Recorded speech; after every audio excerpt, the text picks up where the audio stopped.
Pihak Revelino Tuase mengungkap rencana untuk mengadukan Lisa Mariana ke Komisi Perlindungan Anak Indonesia atau KPAI. Aduan ini terkait dengan perlakuan Lisa Mariana terhadap anaknya, CA.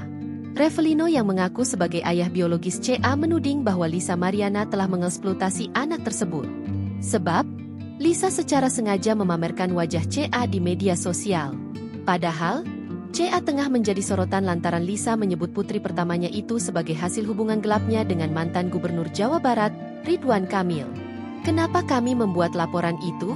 Atas persetujuan beliau dan keinginan beliau, Revelino, melihat anak ini dikorbankan, diangkat, digoyang-goyang di TikTok, dijoget-joget, tanpa ada ditutup. Artinya dieksploitasi anak ini tersebut.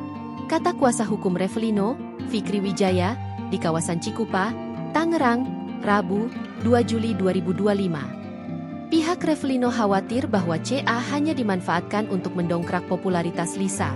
Karena itu, dia berharap KPAI dapat memberikan pengawasan dan perlindungan terhadap CA.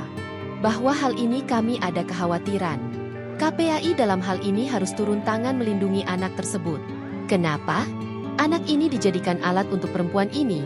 Mohon maaf saya menduga dia hanya haus akan dikenal oleh publik, ujar Fikri. Tak hanya itu, Fikri juga menyoroti nasib kliennya yang tak pernah diizinkan untuk bertemu dengan CA, yang pernah disebut Lisa sebagai anak biologis Revelino. Fikri pun merasa heran sebab Lisa mengaku tak mengenal Revelino. Padahal Lisa dulu meyakinkan Revelino beberapa kali tengah mengandung buah cintanya dengan Revelino. Download Tribun X sekarang, menghadirkan lokal menjadi Indonesia.